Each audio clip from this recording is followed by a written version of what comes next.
Good morning friends. सबसे पहले मैं आपसे रिक्वेस्ट करती हूँ कि मेरे चैनल को सब्सक्राइब कीजिए। फिर आज मैं आपको अपनी ट्रिक के बारे में बताऊंगी जो मैंने तैयार की है। सिंधु सभ्यता के प्रमुख स्थलों को मैंने नदी और उत्खननकर्ताओं से कोरिलेट कर दिया है। तो सबसे पहले हम मोहनजोदड़ो को देखते हैं। मोहनजोदड़े सिंधु नदी पर हैं। मोहनजोदड़ो सिंधु नदी पर राखलदास बनर्जी द्वारा इसकी खोज की गई थी।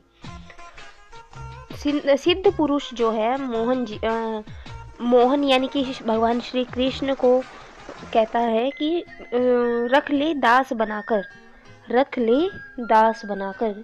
तो इस तरह से पहली ट्रिक हमारी ऐसे कंप्लीट होती है कि सिद्ध पुरुष भगवान श्री कृष्ण से कहता है कि रख ले दास बनाकर। सिद्ध से सिंधु और भगवान श्री कृष्ण मोहनजोदड़ो और मोहन यानी कि मोहनजोदड़ो और रख ले दास बनाकर यानी कि रखालदास।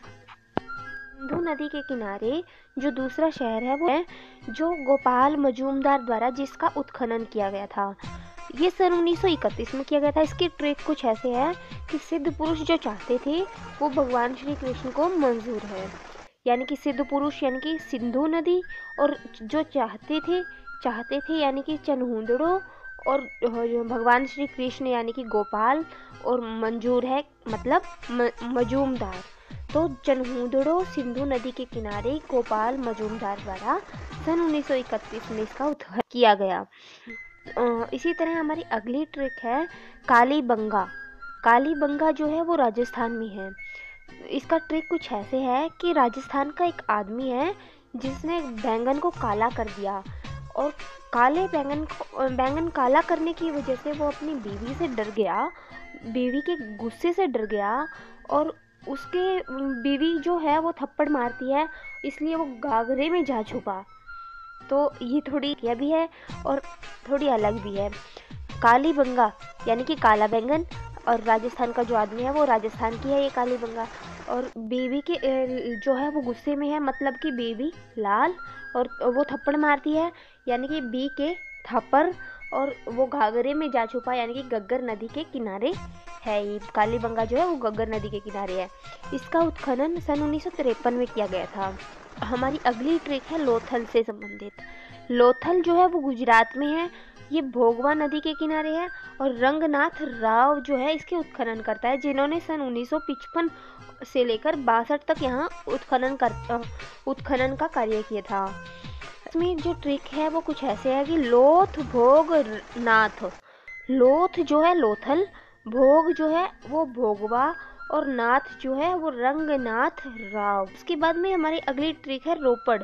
रोपड़ पंजाब में है और ये सतलुज नदी के किनारे है, और यज्ञदत्त शर्मा जो है इसके उत्खनन करता है, जिन्होंने 1953 से 56 तक यहाँ उत्खनन कर्ता की तरह काम किया था। अब जो इसकी ट्रिक है वो कुछ ऐसे है कि यज्ञदत्त जो है उन्होंने 7 लोगों को अपने जो यज्ञ किया, शर्मा जी ने जो यज्ञ किया उसमें 7 लोगों को उन्होंने खाना खिलाया, और वो इतना अच्छा खाना खिलाया कि वो सारे खाना खा के वो गरीब जो लोग थे वो रो पड़े, क्योंकि उन्होंने इतना अच्छा खाना कभी नहीं खाया था। तो इससे क्या क्या मिलता है कि यज्ञदत्त यज्ञ किया, शर्मा जी ने किया, शर्मा है ही वो, और यज्ञ किया तो यज्ञदत्त 7 लोगों को खिलाया, क्योंकि उससे सतलुज निकल आया, और वो रो पड़े तो उससे रोपड़ निकल आया। तो रोपड़ पंजाब के अंदर है जो सतलुज नदी के किनारे है, और यज्ञदत्त शर्मा इसके उत्खनन करता है। इस तरह से हमारी अगली ट्रिक है हड़प्पा से संबंधित, जो बहुत ज़्यादा इम्पोर्टेंट है और बहुत सारे पेपर्स में इससे रिलेटेड क्वेश्चंस भी आते हैं। हड़प्पा जो है वो पाकिस्तान में है।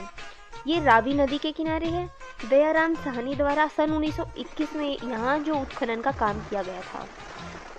अब ये जो रावी है, नदी है, इससे हम रवि निकालेंगे। रवि यानी कि सूर्य, सूर्य को सहन कर सकते हैं हम, सूर्य की जो गर्मी है वो अभी सहनीय है, तो उससे हम रवि को सह सकते हैं, मतलब उसके प्रकाश को सह सकते हैं। दयाराम साहनी रवि से रावी और सहन कर सकते हैं से दयाराम साहनी। और हड़प्पा रावी नदी के किनारे और दयाराम साहनी द्वारा इसकी खोज सन 1921 में की गई थी। Thank you for watching. Please subscribe my channel.